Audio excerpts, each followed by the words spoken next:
Want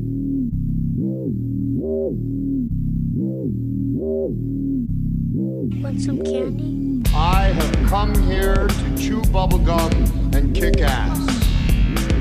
And I'm all out of bubblegum. Well, hello, Mr. Fancy Pants. I hear you looking for candy, man, bitch. Give me some sugar, baby. Like scary movies. Uh-huh. Want some candy? I can't. It's just page unresponsive. Perfect time to put our vaginas on your face. Mm-hmm. All right. All right. What's up, you funky, fresh little face-hugging motherfuckers? Welcome back to another episode of Monster Candy Podcast with your faithful hosts, Oubliette Sparks from Tsunami Bomb, Gucci T, Mike Terry from the Jukebox Romantics, and myself, Screamin' E from the Memphis Murder Men. And tonight, we're going to talk about Ridley Scott's classic sci-fi monster movie, Alien, from 1979. But before we start talking about that little ditty, it's time to talk about some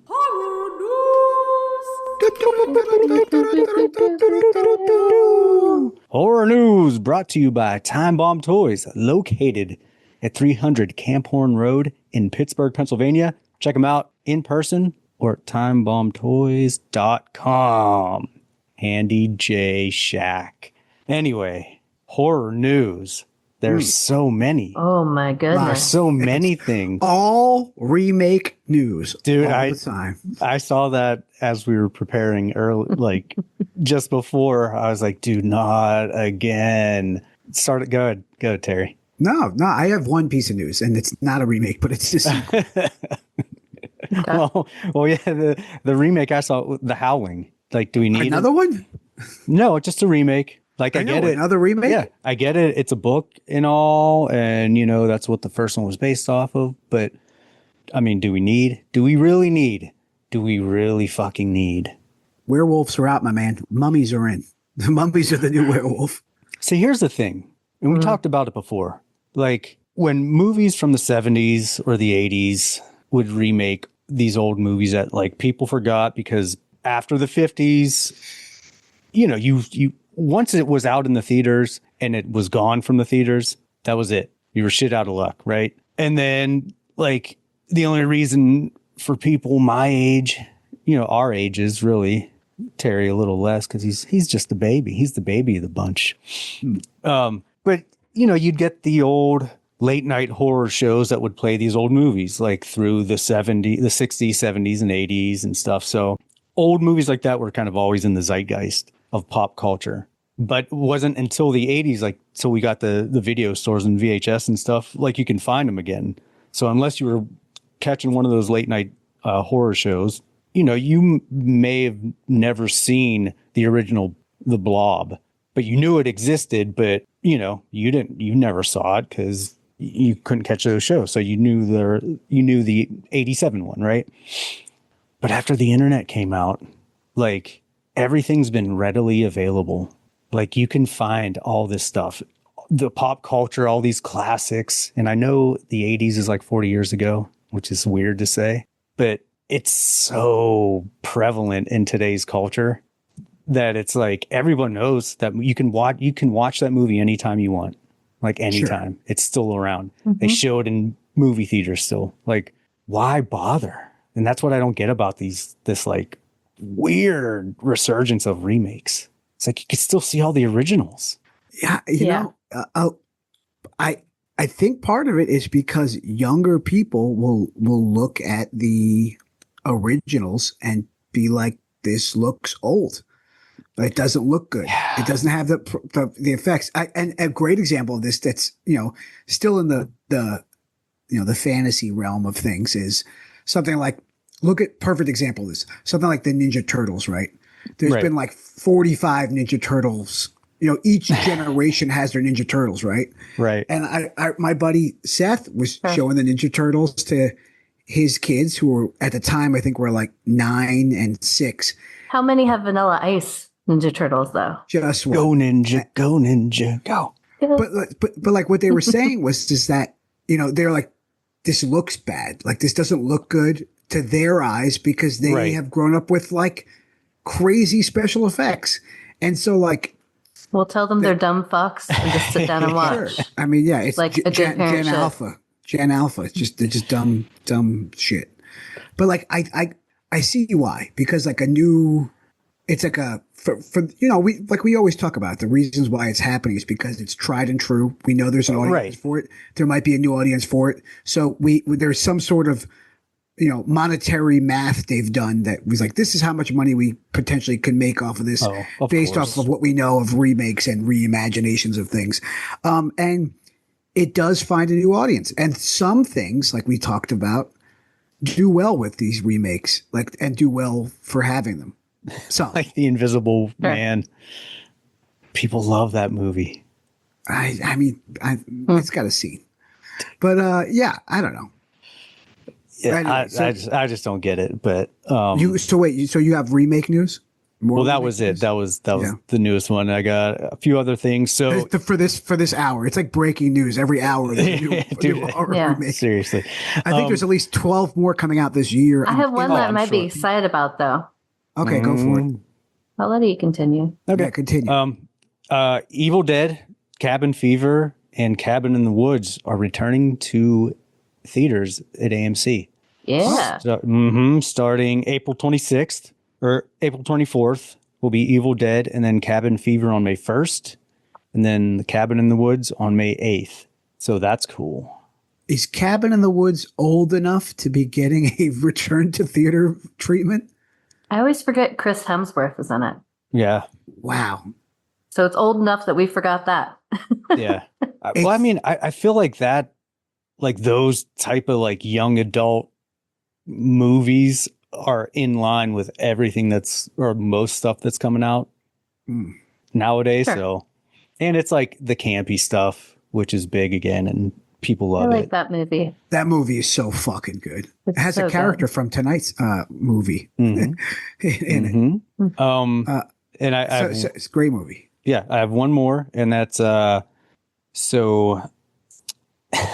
I think I know what it's going to be. Oh, this is kind of goes back to what we were just talking about. See, even people that created original movies are like redoing their movies, kind of. So Don Mancini is gonna be writing a new scary Chucky movie. Oh, I saw that news today. Yeah, he broke it at Steel City Con in Pittsburgh, Pennsylvania. Yeah, over the weekend. And it's like, he says it's going to be more in line with like Curse of Chucky, which isn't. Was that the one that I liked? I can't remember. It was the 2013. There's so many. Yeah. And there's like 9 now, or like 7 or 8. Yeah. One of the newer ones was not terrible. Right. But yeah, it's just like, I don't like, do we need, I mean, I don't know. People love No, the Chucky. answer is no, we don't. Yeah, but we don't need it. It's like, dude. Maybe he needs to add a new wing to his house. Maybe, but also it's like, there's been, aside from like the first one and then the second one, still kind of a little bit, but after that, they all got super silly and campy. Like a lot of the. Some people are into the Chucky camp. Right, which I get, but it's like, that's been the majority of those movies. So Well, if you yeah, were going to do a new one, why not like go back to the original and make it an actual horror movie? But what the fuck do I know? Nothing. Nothing Apparently. At all. Fuck. Nothing at all. Yeah, that's all I got. So did we talk about Tales from the Crypt yet? No. So Shudder. Yes. Acquired rights to all 7 seasons. So all of the ones that have already existed are going to be added to Shudder. All right. They got to fill that. Matters nothing to me. Yeah. Because I canceled. That's awesome. Fuckers. It is actually awesome. Because you can't stream them anywhere. That was my question. You Wasn't that an HBO show? Yep. So wouldn't HBO have like the first dibs on them? They haven't had them on there. But why not? It's such a good. I know they would get hits. They've Shudder's acquired a few different movies lately, so they're making moves in that series. They're like, we got to fill the Joe Bob void somehow. Which they acquired 4 new movies today.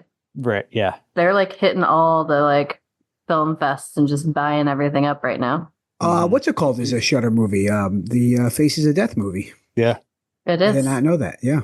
Amongst with like 12 other production companies that were before the titles. They need to get Tales from the Dark Side. That would be cool. That was my jam. See, I preferred that over the actual like anthologies or the episodes of Tales from the Crypt. Like I love the Crypt Keeper and everything, but Tales from the Dark Side I thought was creepier generally. Yeah. Tales from the Crypt was fun. Right. Crypt Keeper made me cry when I was a kid. Not something he did, something I did when I was like in 4th grade. What did you do? Yeah, what'd you do to the Crypt Keeper? When I was in 4th grade, right by where I live currently, there is a huge factory that does costumes for Broadway plays and off-Broadway plays. And during Halloween season, they turn into a Halloween place and they get like movie quality shit. Well, my dad was like a not really great dad growing up, but when he was around, he tried to be like, I'm the cool dad that will get you anything kind of dad, you know? And so we went to the Halloween store and this is like in 1994. So think about how much money this is in 1994, but he bought like a $85 Crypt Keeper mask for me to wear for Halloween to school and for Halloween. Mind you, like my school had like a no mask policy back then, or in the scary masks. What? Right. I don't know. Was it like a Catholic school? No, we live right next to Sleepy Hollow. It's the next town over. So I don't know. So, but like the mask was so realistic. When I wore it in the mirror, I scared the shit out of myself. I made myself cry. So the Crypt Keeper inadvertently made me cry. But I love Tales from the Crypt. I actually think it's less scary and more fun than Are You Afraid of the Dark? And so I'm excited for Tales from the Crypt to be on Shudder because it'll be a great, like, I don't know what to watch. Oh, let me throw one of these bullshit on while like I clean or something. Yeah, I mean it's a good pickup. Because I'm sure there's a million of them I haven't seen. So and there's so many actors in it that like you forget are in it, like so many cameos, and it's so ridiculous. It's just so fun. So I think it's a nice little addition to something I no longer have. I wonder. I wonder if they're going to start grabbing all that stuff like Freddy's Nightmares and they should Friday the 13th. I mean, they need to because the Crow TV. Yeah, I mean they got a big fucking hole that they did themselves. They're going to buy all the sci-fi originals. No. I mean, well, they already have Z Nation on there, so okay, they got that shit, son. Yuck. So, yeah. All right. So I've got one other one that I feel like is worth sharing. I texted it to you boys. So I don't know if y'all listening have seen Terrified or what's the other one? Speak No Evil? No Evil? No. When Evil Lurks. Oh, yeah. Right. Yeah. But there's an Argentinian director that did both of those. Didn't he do something to do? I think he has something to do with maybe one of the new Evil Dead. Not as a director, but something. Anyways, both movies, Terrified and When Evil Lurks, are, in my opinion, worth watching. He uses some really amazing storytelling and visuals that are things that will get stuck in your head, even if you don't find the entire movie scary. There are just certain applications he uses that, to me, are nuts, especially in Terrified. There's this like child zombie, and it's not even a zombie. It's just like it is. It's like a dead body that's risen, but I wouldn't really call it a zombie. It's more like a corpse. That's a zombie. Yeah. Yeah, it is. But it's not, I guess, I don't know. It's not like your stereotypical zombie, but in this scene of this dead child at a breakfast table is one of the like scariest things I think I've ever watched. Yep. You know what I'm talking about. Mm-hmm. And it's like real simple stuff they do to make it effective. very much things you used to see in movies of like the 70s, and even before that, when they had to really rely on kind of playing with people's minds and not just like excessive amounts of gore. Creating atmosphere. Yes, but this dude also does use excessive gore in a lot of things and kind of creates these like magical worlds within a normal reality, which I think are really cool. And I'm really looking forward to seeing more from him. Anyways, the other day it popped up on my news feed that someone was remaking Terrified. And I immediately kind of got bummed out and pissed off because there's so many right now. But then I looked into it and it's Noah Hawley, who did the Fargo TV series and also just did Alien Earth. So this person has kind of taken these kind of great stories or worlds and put his own spin on them. I have not watched the Fargo series, but I did watch Alien Earth and I really thought he did a good job with the lore and was tasteful with it. I was hoping with that news, we were going to hear that it was going to be like an 8-part series, because we talked about this last time, how a lot of these stories we think would go way better in something like that, because they could really dig in and the hows and whys, and it wouldn't have to be a 2-hour-long movie that bums us out. It could just be 8 30-minute to hour-long and still episodes. doesn't explain much. You're like, I don't understand. And perhaps tell more, but it's not. It's going to be a movie, but he is working with the director of the original to do it, which I think is interesting. So Damien Rugna is the original, and apparently like they are going to work in tandem to do this American version of the movie. Okay. So it could be cool. And that he even said it's not a remake 100%. It's going to be a reimagining of the same sort of lore and folktale kind of thing. It's still going to be like, for those of you who haven't seen the movie, it's basically like kind of shit is going down everywhere. And it's not real clear why. But that's also what makes, I think that's why both of his movies resonated with me too, because it reminded me of kind of the alien invasion films of the 50s or some of the Satanic Panic stuff, where it's like there's shit going down and there's equal amounts of like people who are freaking out and then people who like seemingly like do not fucking think anything's happening, and as well as like kind of explaining things and then just like not really explain anything, which can make for, you know, a really enjoyable or a really awful watching experience. But I think he does a good job at making it enjoyable. And I like his fantasy elements of it, where like normal people are just like, oh yeah, there's this like thing, like in his second movie, I think it's the second one. It's like, I forget how it translated. It's not like a poisoning, but it's basically like, yeah, the sickness. It's like this like evil growth kind of thing that takes over you, and like the way they describe it very much reminds me of old fairy tales. But I thought, I don't know, it was interesting. Yeah, the way he makes rules in his movie universes that are somewhat explained through, you know, what's happening on screen, and other ones are just left for you to figure out. And I think he does that pretty well. Yeah. And some of it's like pretty like fantastical, over the top, weird. So if they continue that with the lore and this kind of realm that he is great at creating, it could actually be fun. And I did like Alien, so I don't know. I need to get back on that Alien. We'll see. Show. I'm apprehensively optimistic as always. Yeah. As we should be. It's the only thing we can do now. Yeah. Just be very skeptical. I've been watching Monarch. I started watching that, and I must say, much better. The second season is much better so far, because they got there's still like people story in it, except it's primarily about Kurt Russell and Anders from Workaholics and their little love triangle with the other doctor in it. And so it's not so much on the kids, because that was like a drag. Like, I don't It was a drag. shit about I only watched a couple episodes. kids. It was just like boring.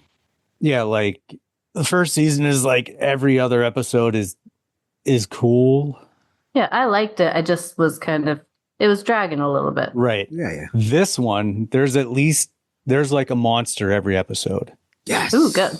That's what we As want. there should be. As there should be. And then it's starting to like really ramp up now. But even the stories with the adults primarily focuses on like time travel.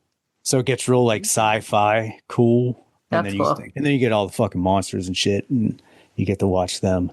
So that's been good. I started The Boys.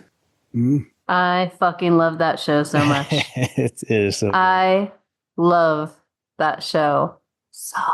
That's I got to try it again. I read the first like book of the graphic novel. it's never got into the completely show. different. I never read the comic book, but I've recently like gone back and like, you know, through the internet and like looked Yeah. at all the stuff, and it's like such a departure from the comic book, which now it makes me want to go actually read all the, you know, all the comics, because it's like way more brutal and like dark. Sure. But this has that, you know, that preacher like completely ridiculous vibe, so that's fun. And also How far are you into it right now? I just did the first 2 episodes. Oh, okay. So Yeah. by like, you got to get a couple seasons in, and then it goes way dark and starts following. Oh no! I mean, I started the new season. Oh, okay. Yeah. But it's like it's one of those rare cases where they can completely like take a detour from the source material and it still works. I mean, it's like the same guy and everything, but it's, you know, it's working the way they're going now. So I suggest everyone do that. But all right, this is my last bit of horror news, and we need to address the elephant in the room, or the stinky vagina in the room. Uh-oh. Ruby Rose Is this calling out Katy Perry for rubbing her rancid snatch on her face. I had to look up who Ruby Rose was and causing her to not just vomit, projectile vomit onto Katy Perry in a club with people around. And apparently it's on video too. So the story she has receipts. is fantastical because she's been telling it for like 20 years, but I still think it's true. Yeah, dude. So I hope it is, just because Katy Perry Ruby Rose is such is a from fucking Orange lizard is the New people. Black, right? yeah. Yeah. And the Meg and John Wick. Okay, yeah. Triple X Return of Xander. King. The thing for me is there's too many stories I've heard about her that are real close. Mm-hmm.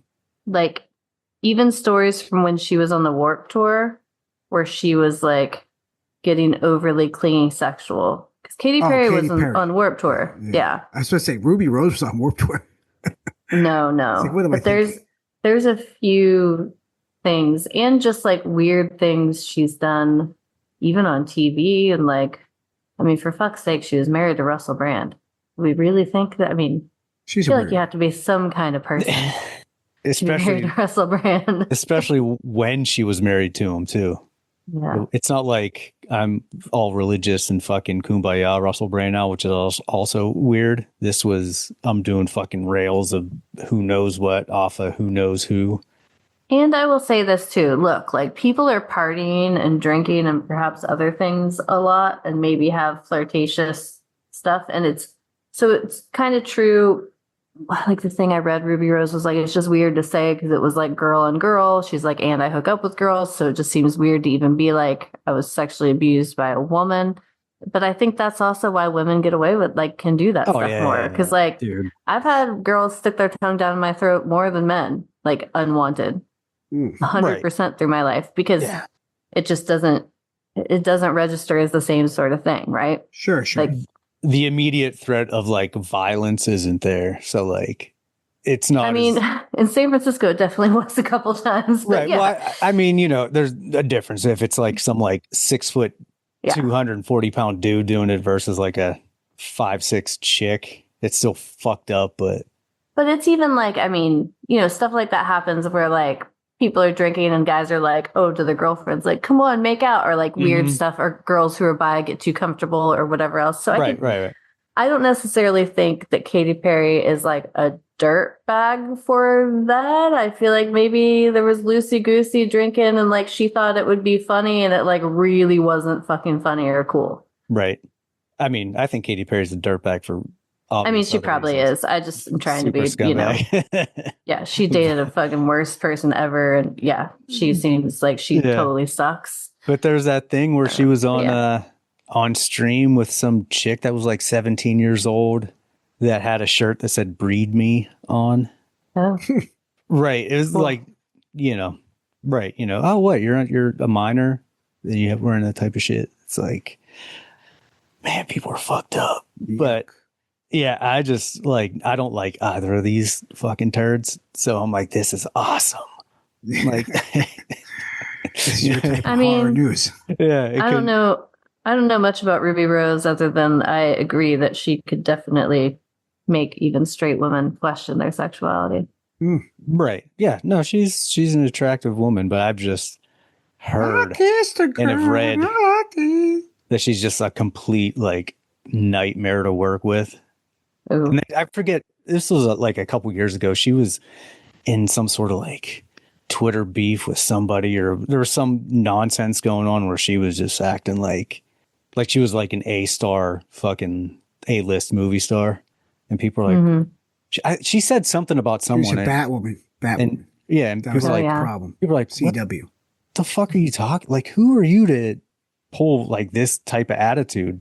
You know, I was like, yeah, that's kind of shitty. You should. Accusations of being a dictator on set. There's that too. Yeah. But yeah, so that's fucking crazy. I love watching the elites fight each other. It's amusing. Always. But Well, I'm sure that Katy Perry is blindsided too, since this was 20 fucking years ago. Yeah. right. Well, yeah. Apparently, Ruby Rose was like, "Go ahead, try and deny it. Try and sue me, bitch. Go for it. I got receipts. I got witnesses and video. You won't." So she's saving this video for 2 decades. Well, I mean, when's the last time you heard Ruby Rose doing anything really? So she was probably like, now's the time to like. Katy Perry's going to respond to like stay relevant. Katy Perry's going to respond with that quote, or relevant, that famous Raul Julia quote from Street Fighter. The day that I put my vagina on your face was the most important day of your life. Well, it's but to me, it was Tuesday. You know how these people are. Like, that famous Raul Julia quote? Yeah, that one. That one. Yeah, but I mean, hey, when you're not getting any press, it's like, what's the best way to stay, in the news or relevant or get your name back out there? It's, make an AI video of yourself as the Pope. Yeah, there's AI Jesus yourself. That's what they're gonna. She's gonna claim that the video is AI and it's not really her putting her vagina on Ruby Rose. Damn it, her face hugger. Yeah. All right, or maybe she's gonna say she liked it. I liked it. All right, a little bit of good news. I think it's good news. Boo! We don't want no fucking good news. It's not a remake. It's not a remake, but it is a sequel. There is a sequel from the team and the actors and actresses in Behind the Mask: The Rise of Leslie Vernon 2.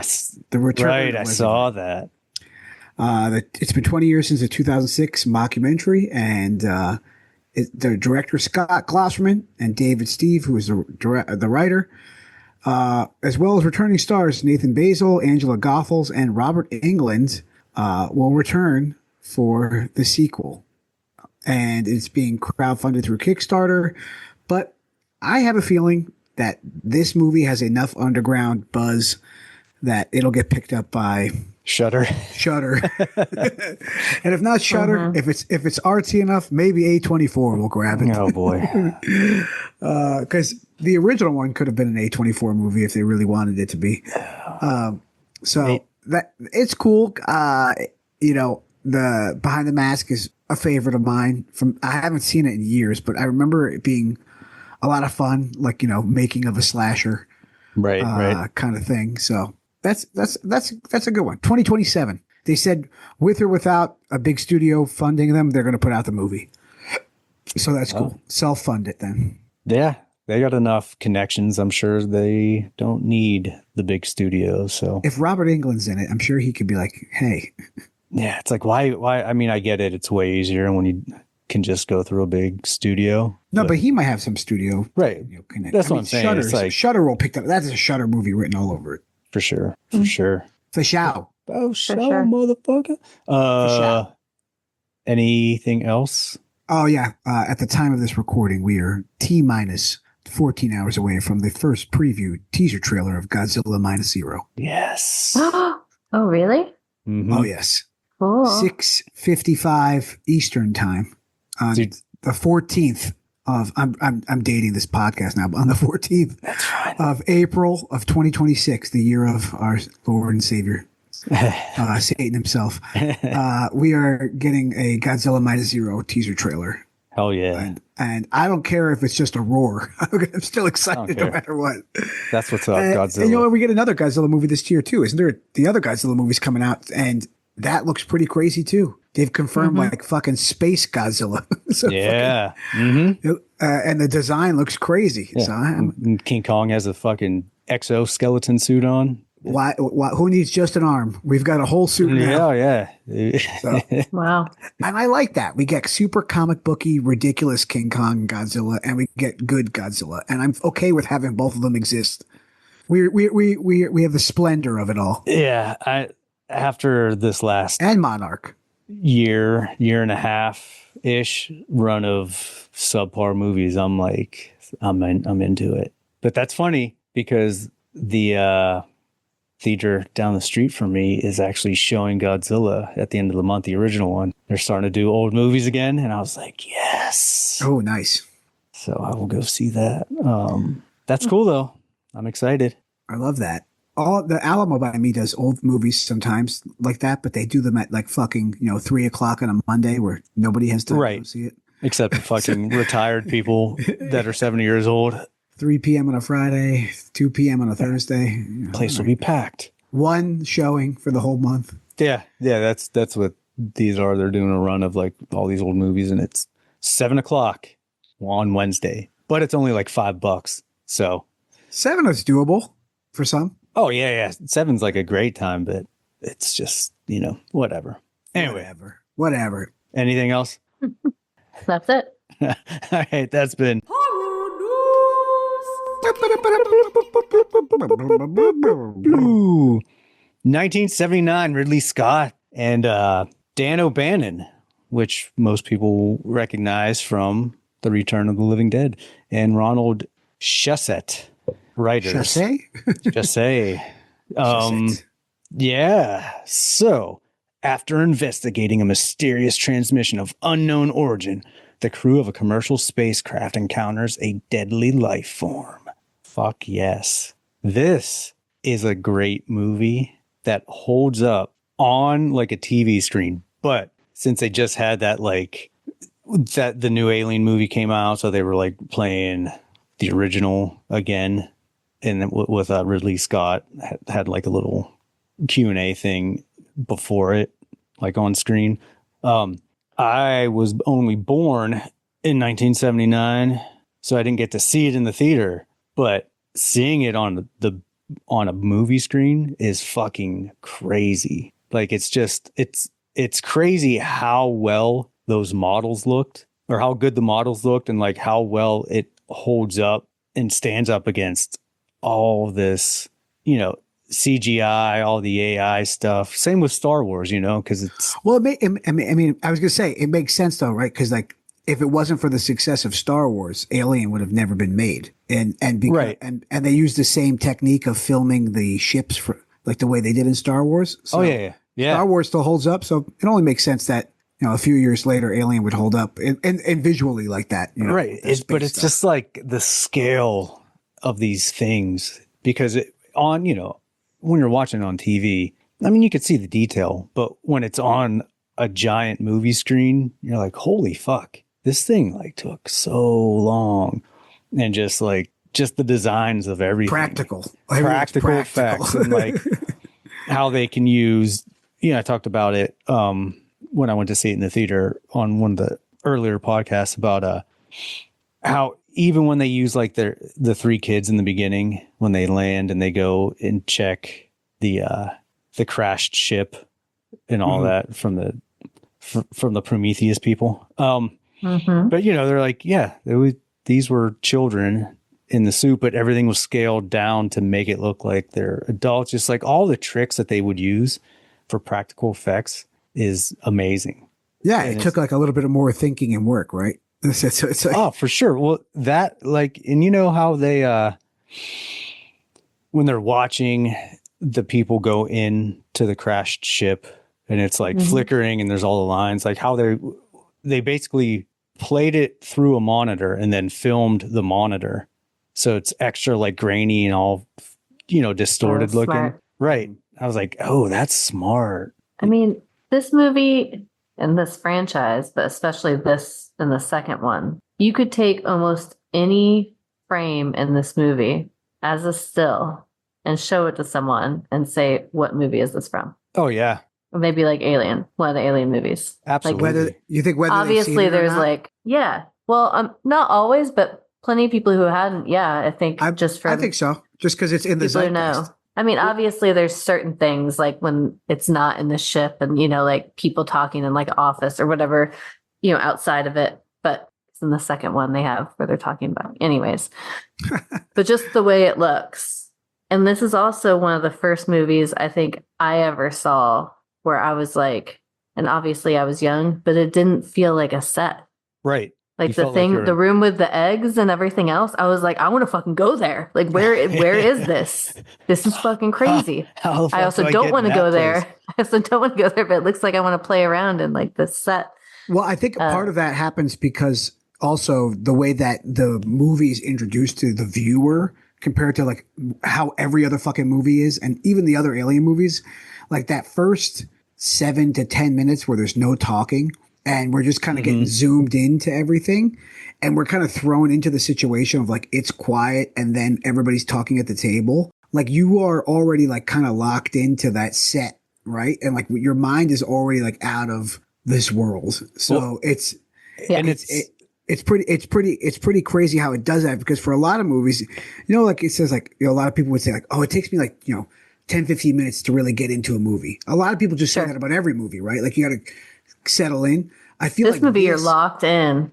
Like this, you're right? locked. It was kind of like a recent movie we talk about with like, and it's way older, but like even something like Creature from the Black Lagoon. Right. Like within minutes, you're like locked in, right? And it's because it sets the scene and pacing so well. And this movie is paced like fucking ridiculous. It is not a fast movie, but the escalation in action and suspense is just continuously growing from the minute it starts, that it automatically sucks you into the set design, the world of it all. That it works way too well together. Like way too well. I mean, I was going to say how you were saying, like from the beginning, even though there's no talking, it does such a good job of setting this tension from the beginning, because it's this dark room, you see these pods and you're like, what's going on? And wait, you guys have seen it in the theater? Have you seen it in the theater? I've seen it in the theater. Yeah.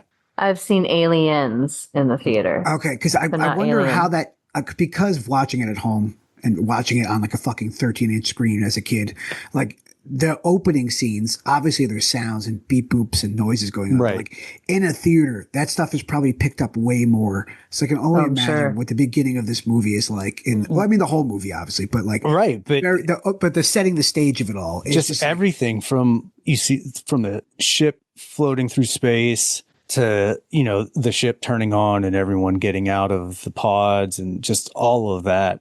It's like just sex, just all sex. Right.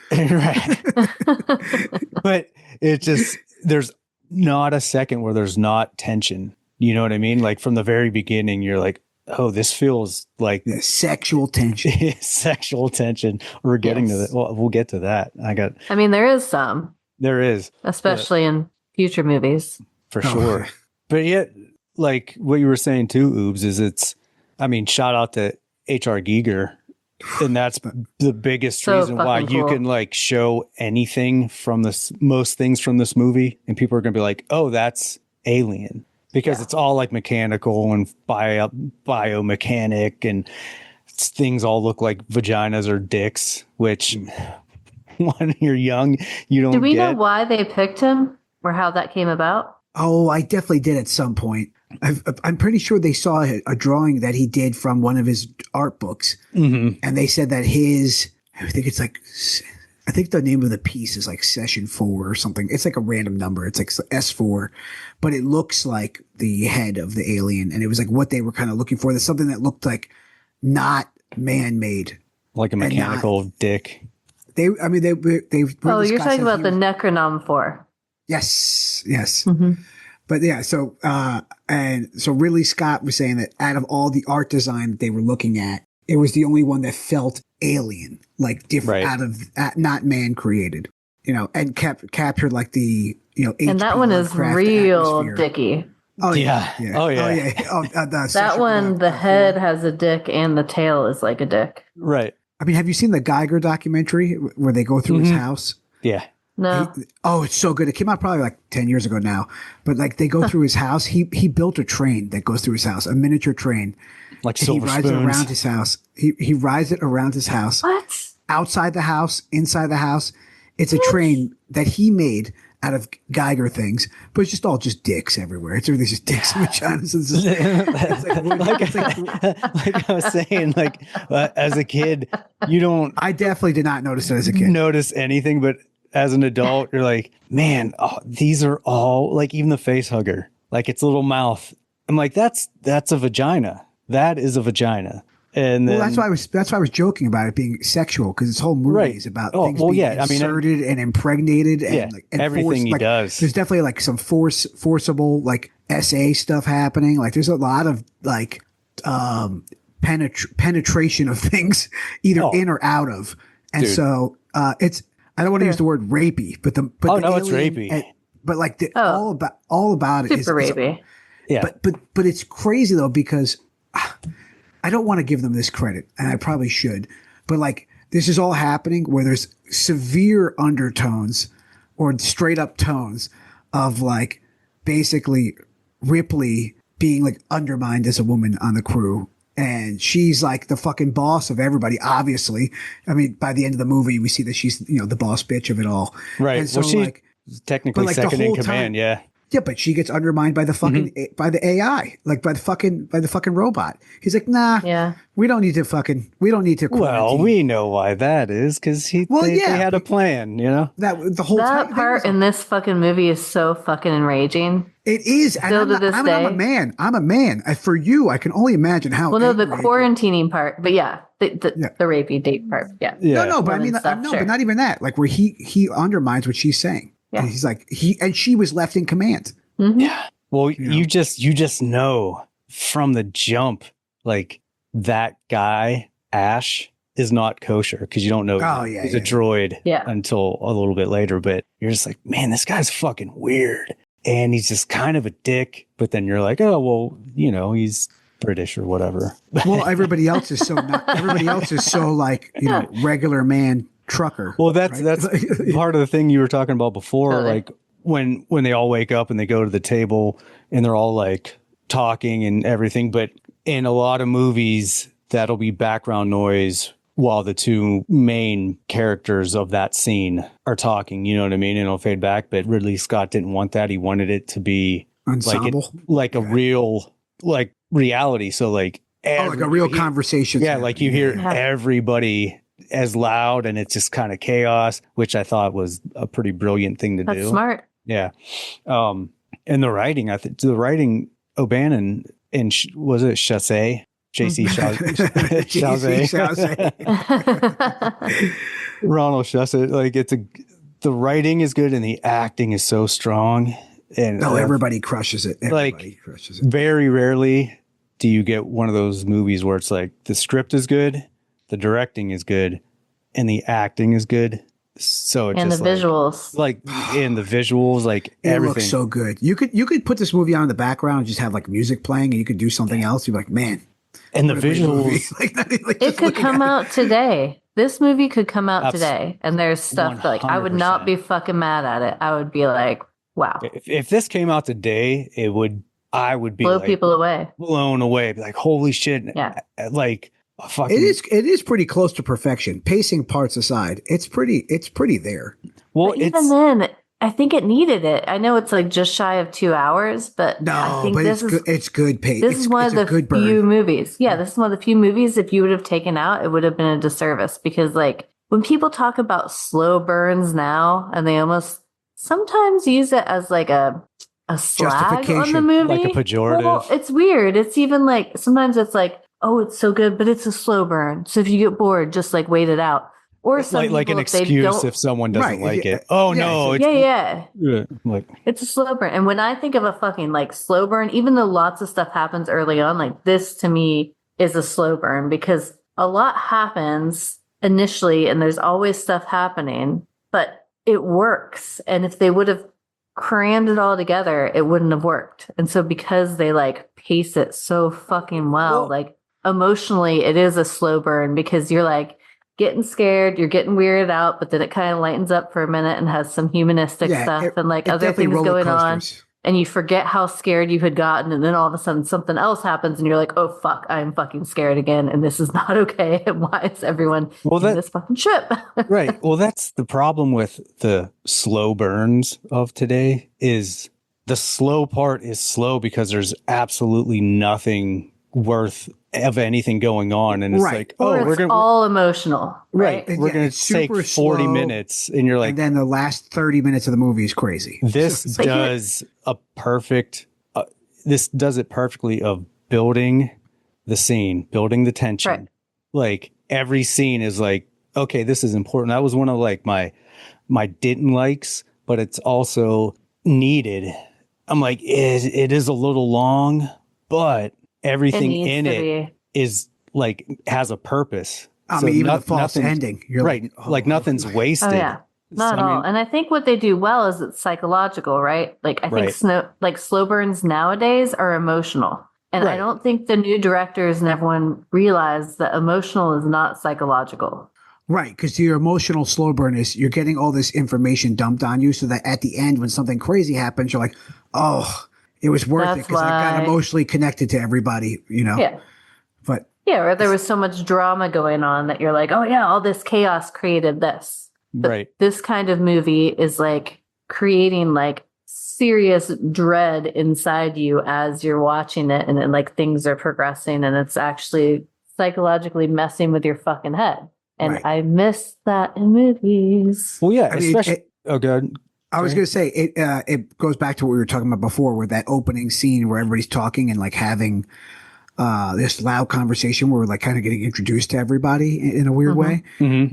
When after that, when all the crazy shit happens with the eggs and the face hugger and the quarantine shit, and then my dude is back to being like, okay, I forgot what his fucking name is, but the guy who got face hugged, and he's like, okay, Kane? We call that Kane. being face John. fucked, Yeah, Kane. because John. that's Hurt. what that is. Yeah, Kane. So Kane, he's like good to go. They're then having food again. We'll just right? call They're it having, being like, Katy Perry. it's Katy Perry. Seriously. He's Katy Perry, and he didn't like it. They're at the dinner table What again, the fuck?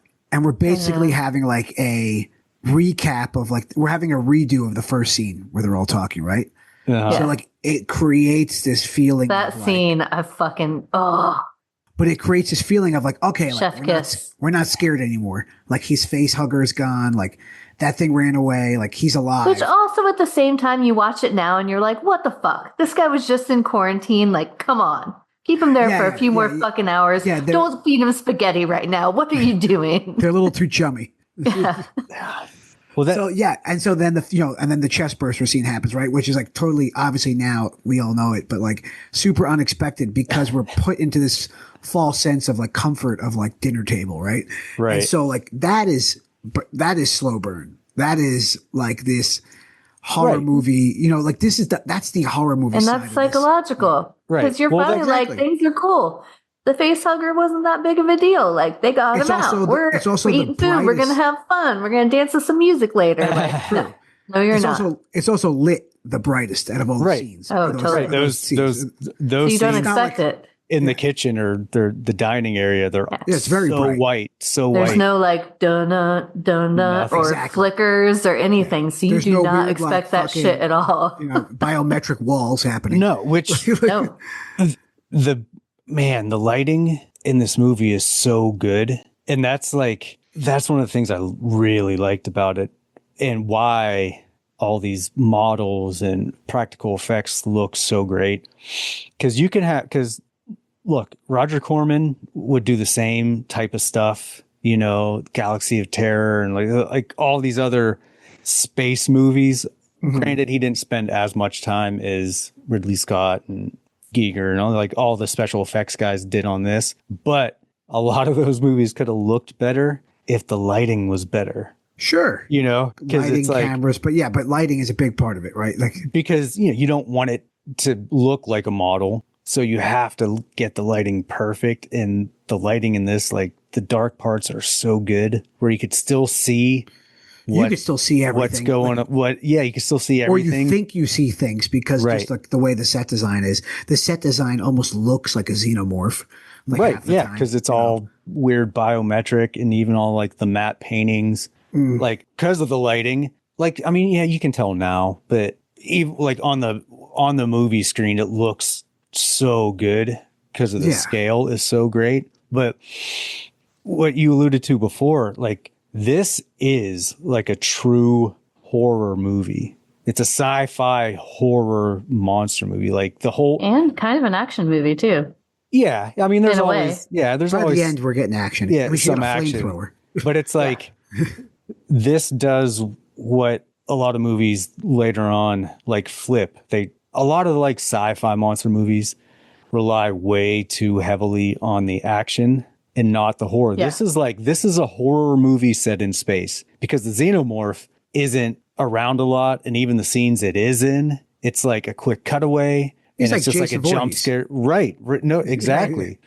And that's what makes it a horror movie, because people were just kind of getting scared the entire time. And that it's so good. It works. Right. So and you don't know when it's going to pop out or somewhere, where it's coming from. Which is one of my didn't likes. So when the captain of the ship, Dallas, played by Tom Skerritt, who's been in everything under the sun. So when he's going to search for it, right, and they're tracking it. Poltergeist 3. Right. Yeah. They're tracking this thing. You're telling me they couldn't pinpoint which corridor or tunnel it's in? They're it's right. It's right next to you. It's this and that. There were a lot of corridors, buddy. I know. A lot of tunnels. Yeah, but they should be able to be oh, it's in fucking corridor C. That's where it's coming from. I've played the video games, and I don't know if you can, because I'm not very good at it, and I get scared, and I have to turn it off 2 minutes in every time. My husband laughs at me because I cannot play scary games. I'll play them for 2 seconds, and the first jump scare, I just am done. Gotta turn it off. Well, that's all they are. They're all jump scares. And I get it. He had to die, but it's damn, you couldn't tell him it's it's in the floor below you. Don't go down there. And he's just I'm getting out. I'm going to go check things out. And it's right there. But even that, that scene in particular, it's iconic. He drops down, looks one way, and then looks the other. And it's just the xenomorph going, bleh. And then the scene cuts, the hands and everything. It's that could have been Jason Voorhees or Michael Myers or whatever, Sure. And that's great. But I feel I read somewhere that they were going for a Texas Chainsaw Massacre vibe. I don't know how or where, but I remember that too. Yeah, but it makes sense, because that's, like I said, that's the horror element of it. It's so pronounced in it, and it's but I don't know. To me, the crossover is huge. Yeah, yeah, for sure. It's totally a horror sci-fi movie, but I don't think I've seen another sci-fi movie that's this sci-fi. Does that make sense? That's what I mean. This movie is the most, besides I guess 2001 and there's Star some pretty Wars, sci-fi movies. Star Wars and Dune.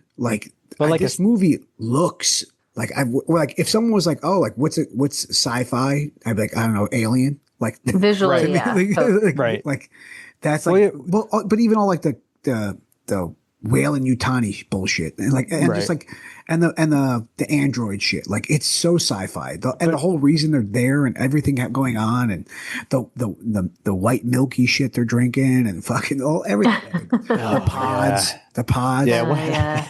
the peenies and the vaginas everywhere. Which since sci-fi. then, like pods are in everything. That's what's so crazy. Like when you watch this movie again, if you haven't watched it in a while, you're like, oh my God, like every movie since then has bitten something off of this. Right. To make it like futuristic or whatever. Sure. But this one, I think it's just crazy. Like, because not only is the world created so well that the alien, obviously, in all the forms, looks like nothing else, but I really do think it's a crossover. I think it's sci-fi, I think it's horror, but I think those action fans really went out to this because I know that's how my dad went to go see it, and then like showed it for the kids because it's like a Space Marines kind of movie. Right. So I think that like, to me, this is one of the great gateway horrors that created new horror fans that would have otherwise never gone to see a horror movie. Well, and potentially never liked one again, but well, that's at least gave it a good shot. That's what like sci-fi monster movies always did well, is because they blended the sci-fi with you have the monster, which is the horror part, and then also you have the action, and this one does it extremely well, especially towards the end. Like when Sigourney Weaver's like really hitting her stride. Oh, when you get going, it's good. And then in like sequels and Aliens and stuff, there's lots of action in Aliens. Lots of action. But again, it's still that makes it pairs well with the monster movie aspect of it. Mm-hmm. And then I mean, Aliens is basically Starship Troopers is basically Aliens. You know what I mean? Like the whole vibe of like, they're monsters. Oh, it won Best Effects. Yeah. For the Oscar. And was nominated for Best Art Directed. Isn't it commonly referred to as like Jaws in space? This? Yeah. Yeah. I think it's better. Totally. Yeah. Because, I'm just saying, likening it to like just you don't see the monster many times at all. You see it like 3 times. You don't fucking need to, dude. Right. That's what I'm saying. Terrifying. Yep. Damn, the xenomorph is really scary, especially like the mouth and the mouth. And I forget where it was that it had one of them. It wasn't Universal. I was somewhere like a museum at one point that had some creatures, and one of them was the xenomorph. And I remember just sitting there like for a while, staring at it, being like, "This thing fucking moved right now. Like this is a scary motherfucker." Well, also, they build it up like, like we all know what a shark is, right? Right. Like we know that like a shark is scary, like a great white shark is a killer, all that stuff. We learn that in the movie Jaws, and we know that it's just human natural instinct to be afraid of something like that in the water because we don't swim, right? Like, I mean, we swim, but we're not water animals, right? So you're scared of it. It's like the same natural prep. Maybe I was like, I swim a lot. No, but I mean, like, we're not like Kevin Costner with gills in our ears. So it's to make this alien xenomorph, like it is inherently overpowered, right? Like it's so hard to kill. It's unkillable. Like at least a shark is killable. Technically, like Ripley didn't even kill it. She just kind of sent it out into space. Yeah. Right. So like it's extra scary because there's the perfect organism. There it is. Yeah. Mm-hmm. It's very, very, I think without Alien, I don't think we get as well done as a Jurassic Park. No, I mean, you definitely don't get as well done as any sci-fi movie after this. Sure. But like also like creature, right? Because like the xenomorph is a creature. Right. And like since the xenomorph came out, has there been really like this super iconic creature monster? No. Like, is it the last big movie monster? Is the xenomorph or Predator? Predator came after, but Predator, I would say, would be Predator's there, but the he's last not one. Scary. But this, like, oh man, all the aliens after this, aside from the Predator, look fucking corny. Like they never quite hit like a good iconic design. It's always something weird looking, and you're just kind of like, that looks kind of funny. But this, because it's like a humanoid, you know, Right. it's got has a skull that's like within the face of the monster, and it's very humanoid. Shout out to what's the actor's name that played it? Eddie Powell. It's still fucking crazy. I mean, it's humanoid, but it's still so far gone from Right. humanoid too. Right. It also, what's it called? It goes back to what you were saying before too, right? So like E was saying how the way the lighting is in the movie, it's the lighting mixed with the cameras at the time and the practical effects and all the smoke. There's so much smoke in this movie. It's just foggy everywhere, right? So like all of that creates like just like a very the wetness, like the xenomorph is wet. You know, like there's just like a lot of that there, which is the whole movie is like moist, dripping. Drippy. And so in the slimy, like Katy Perry. Probably smells just as bad. Allegedly, from what Ruby Rose says. Allegedly. I I just took Terry out.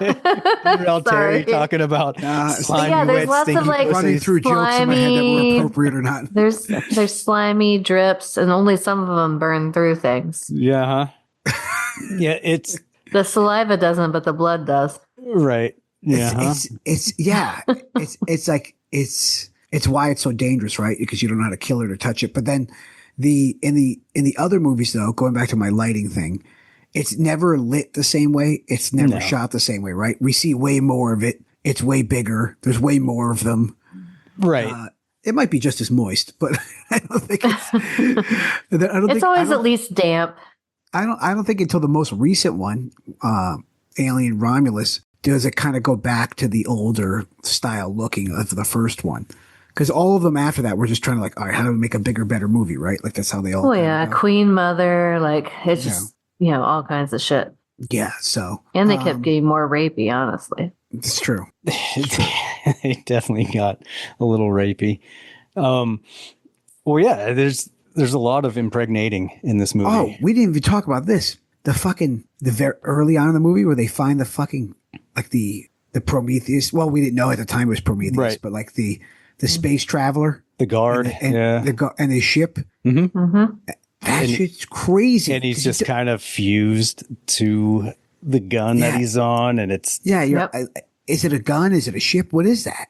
Yeah, I mean, for the longest time until I saw one of the like later movies, I could never tell what the fuck that was. Like, especially when I was a little Prometheus, kid, right? Like, yeah. But because I mean, it is dark, but also he's like fused to this gun. Yeah. With a bunch of like bio stuff. So yeah, there's some bone there, but he's definitely, it's all becoming one.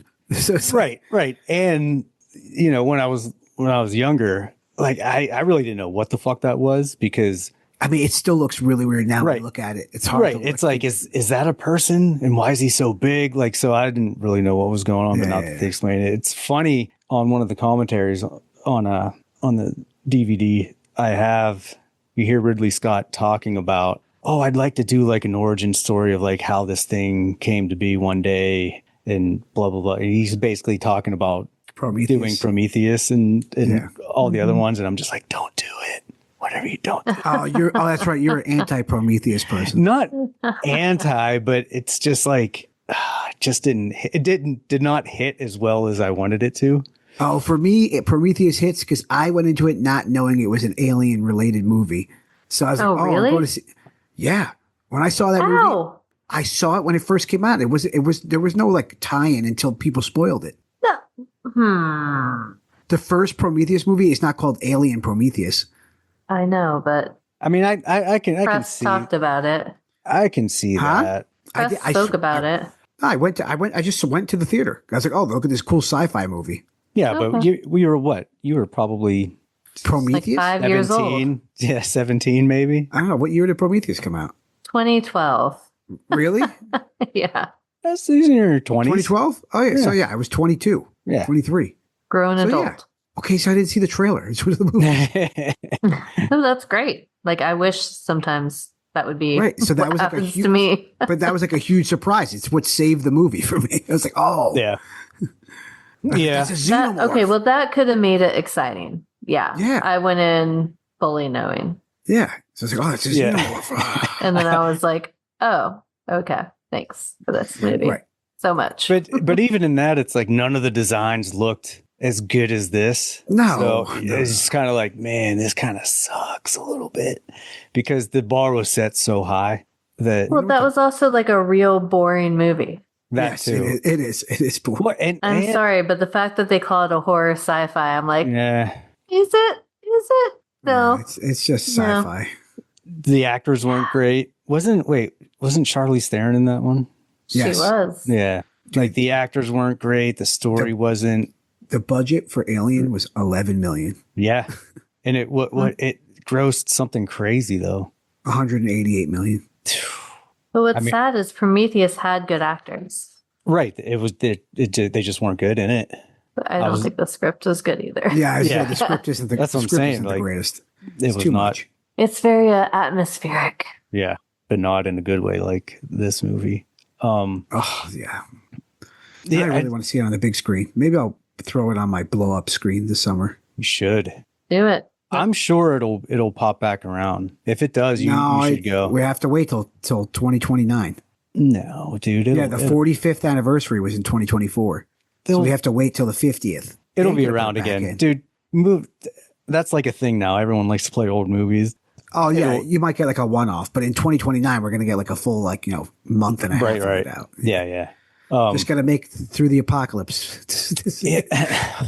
One of the things I did not like that Society bugged me- doesn't collapse by 2029. Yeah. Go see Alien again. dude. Well, I'm just holding out for society so I can see Alien on the big screen. the simulation will have a reset by then. Don't worry, you're good.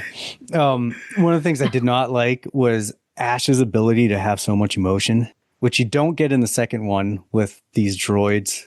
They're more like, yeah, I'm just a robot basically, and I don't have him. He's like this Maniacal. weaselly, like something's up the entire time, and he's kind of like giving attitude and getting nervous and shit, and you're like, So they probably pared back the fucking technology after they realized the robots were assholes.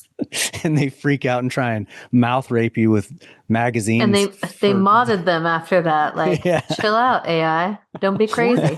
Porn magazine. That's what we're going to have to do. Yeah, What was the that magazine? scene, it was, I think it was just a porno mag, like a Playboy or something. Which was What is this movie about? Not even Not aliens. Hustler? No, I think Jesus Christ. It was like Cherry, or it's one of those motorcycle Yeah, magazines with naked boobs. Uh-huh. But that scene, was burned into my brain since I was a little kid because it's so weird. You never got a porn magazine again. Oh, I got lots of them after that. But just like him rolling it up and then I'm just going to shove it in your mouth for zero reason. I bet you that was an on the set decision. Like, we have to figure out a way to do this, and this is what we're doing. Probably. Like, I don't think that was written. I think it was like, how are we going to do this? Really? Yeah, I bet you like they were going to have him just like choke her out or something. Everybody's Like, like, no. nah, this is more visceral. Yeah, you know what would make this sexy? If I Inserting this magazine into your throat. inserted this thing into your mouth. But I'm like, oh man, that's one, just super awkward and painful and whatever. But one of the best parts I like with Ash is when Ripley goes into like the control center and she's pulling out all the different things and like trying to talk to Mother. And it's just her, Mother. It's just her in there. And then she's like figuring out and finding all this like, oh, this was a setup. And Right. this wasn't like a rescue mission. This was a fucking archaeological, we're bringing something back and everything. And then she turns, Ash is just like right there. Mm. That was like a Jaws moment, right? You know, Yes. you're just like, where's it? And he's like, oh shit. And he's just Yeah, like, because blah, there's blah, like blah. now like multiple nefarious things going on. There's the xenomorph, and, Right. and so you don't know what you're looking out for. Right. I that is something that would be ruined in today's movie, right? So like her figuring out what's going on, not really overly explained, right? Like Right. we know that they were woken up because they were coming up against something, but like we didn't know Yeah. why, and so we get the information, but it's not like totally like spoon fed, right? And so Right. Well, it's initially they thought it was a distress. It was a a distress, distress call, signal. yeah. But then she finds out, oh no, we got woken up on purpose because this is where this organism is and we're going to pick it up. Right. Yeah, dude. Like it hits all those beats so good. Mm-hmm. And yeah, You feel like you're part of the crew. It's like You such do. a good Oh yeah. movie in that Well, way. everyone has good chemistry. Even Jones.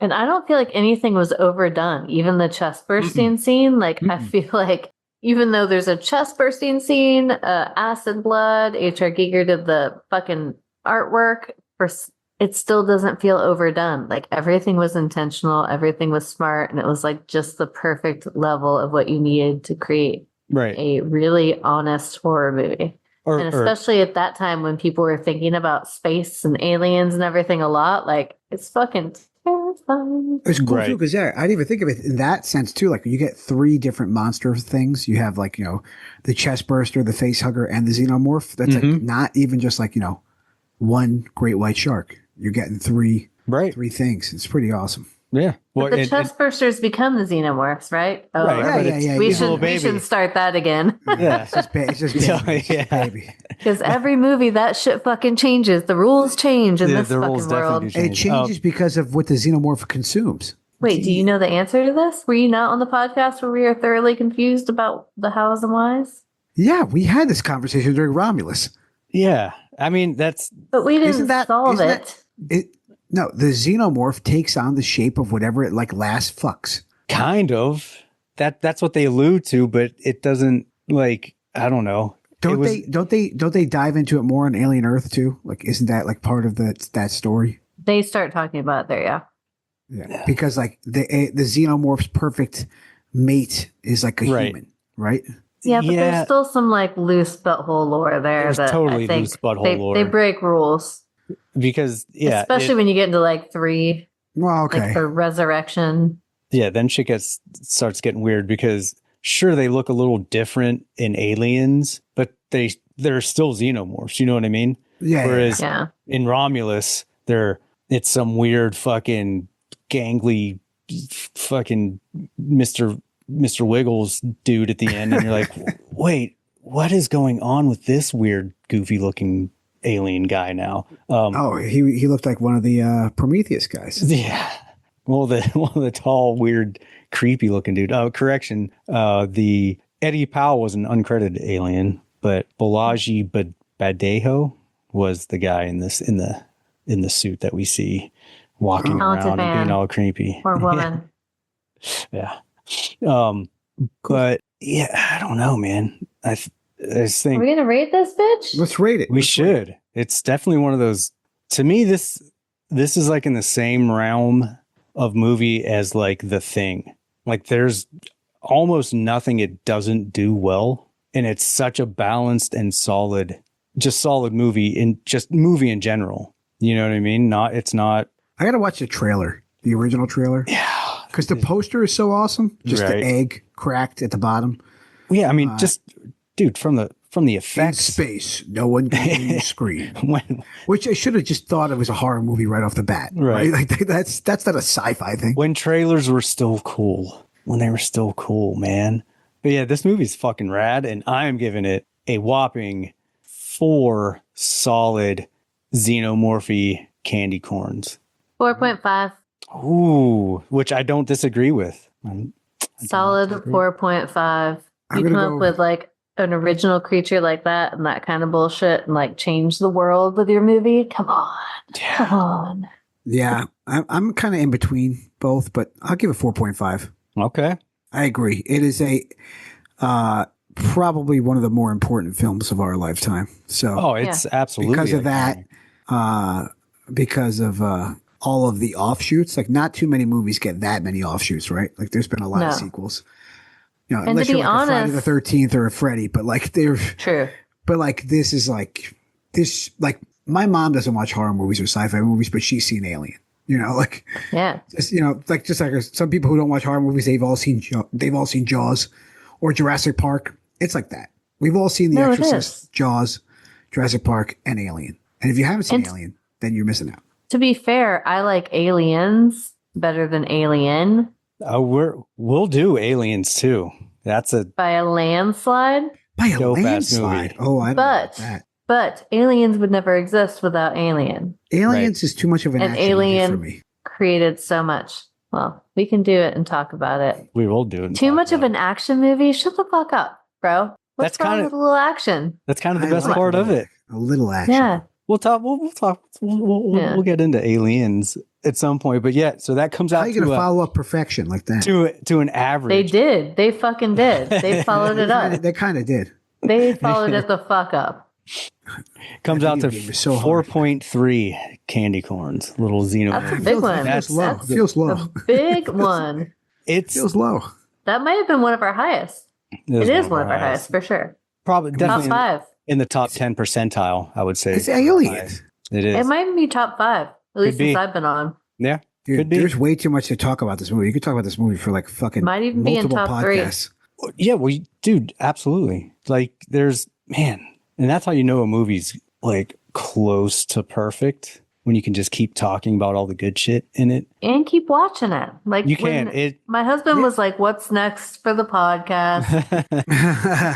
And I was like, "Alien." He was like, "Oh, okay." And I literally went to the bathroom and came back out and he had it on. I'm like, "We don't have to watch it tonight." And he's like, "No, let's watch Alien." And I was like, "Okay, I mean, cool. No problem." Oh, my computer's trying to kill itself. I didn't even rewatch it because I pretty much watch this movie almost every year at some point. Yeah. Well, it's a complete what are we doing rewatchability. Complete rewatchability. Yeah, it's Gucci's. Oh, Gucci we are Stern. doing. I don't know the director's name, so you have to give me a pass on that one right now. We are doing Perfect Blue. It's a animation movie. It is Not the Also live known action as anime. an anime. It is an anime.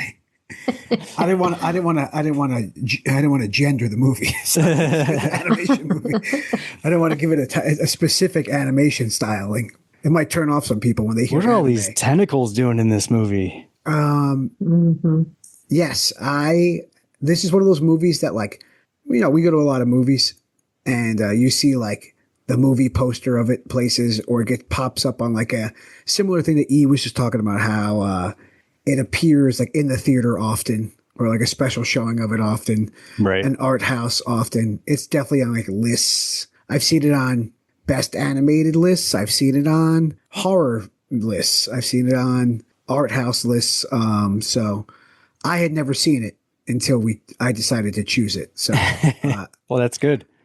which is good because at first I thought maybe I didn't pick a horror movie for our horror movie podcast, but there is elements of horror in this movie, and yeah, I will say nothing until we talk about it. So, Perfect Blue, Blue is the next movie. That's awesome. It's available to stream at a lot of places, but I believe HBO Max, or no, now it's just HBO. Or is it HBO Max? HBO Max. It was Max.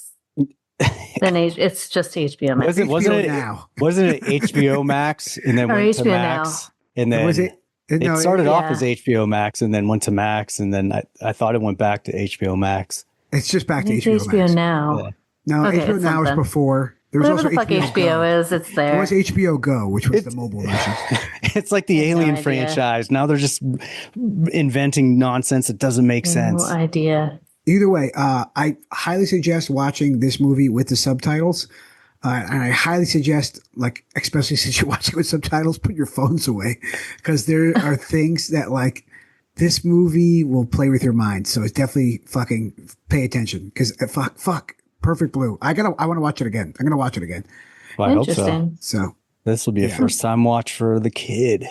I think all of us did. All of us not see this movie? Mm-mm. Not yet. Cool. Oh yeah. Yeah. Well, all right, everybody. Thanks for hanging out with us to talk about Ridley Scott's Alien and Katy Perry's slimy, funky Clam vagina. fucking fest. Clam, And her Katy clam Perry's bake. Alien. Yeah. Katy Perry's Alien. And Well, now she has. I hope her next tour is Katy Perry's clam bake. I hope her manager, whoever right now, is like, I have an idea. if she was smart, Make it work. she'll lean into this and be like, clams for everybody. Not too far. The great Katy Perry. Or maybe, Bake Off. you know what? maybe this is going to be her She venture should into lean like in. OnlyFans, like free fucking clam rubs on your She'll face. bake your after the face show. off. It's like a vagina motorboat kind of. Yeah. You know, you may get a rash from it, but you may vomit apparently. But you know, I wish everyone could see the males' faces after I said that while they thought about it and gave a like, you know, it depends on who the boat is, and apparently Of her boat is not No. not when you want to. So I actually had a long-term boyfriend that loved West Ham, and it was at the time she was married, I think, to Russell Brand, and he loved West Ham, so she made herself this like, you know, slutty West Ham outfit. Of course. And they were like showing it on the TV or whatever before a game, and I was like, ugh, like she gives me the ick. Like she has the weirdest forehead. She just looks like an STD. underdeveloped evolutionary. Like she's like a step back in the evolution chain. Just like her forehead's big, like everything about her. And I don't like talking about women necessarily, but she just doesn't look like a current female body. Yes. She looks like a xenomorph. And he looked at me and was like, you know, it's a shame that women just get jealous because I think she's one of the prettiest girls I've ever seen. And I was like, really? And he's like, yeah. And then his friends actually came in and were like, are you fucking kidding? Like, she has really nice tits. So you must not be looking at her face. And he's like, no, I think her face is pretty. It became this whole thing. Anyways, we're obviously not together anymore. And our relationship ended really quickly after that. She has nice eyes. You know, she's attractive. Her eyes are pretty color. Yeah. Yeah. But there's just something about her. There's something weird.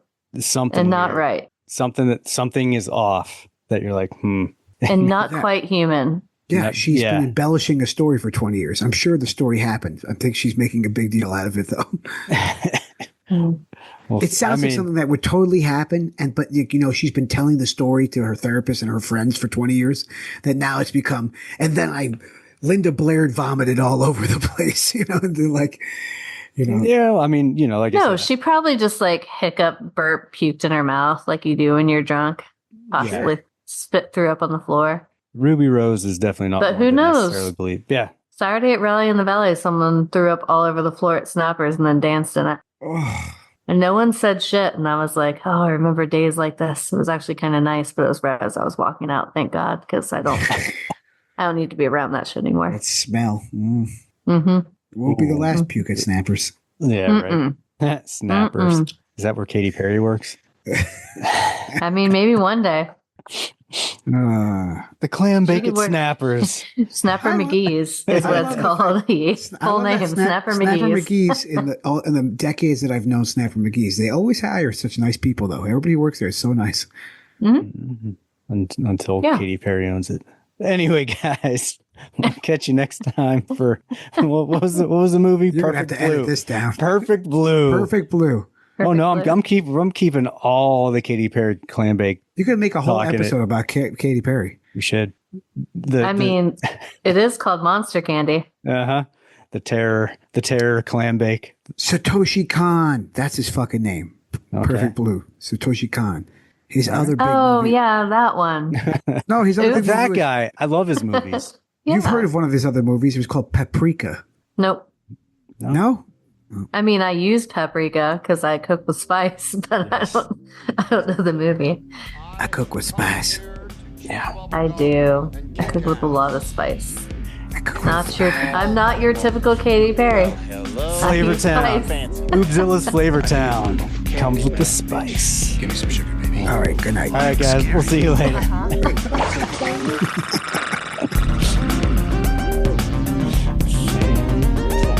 I have to find that H.R. Geiger documentary and send it to you guys.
looks that big old storm right square in the eye and he says, "Get away from her, you bitch!"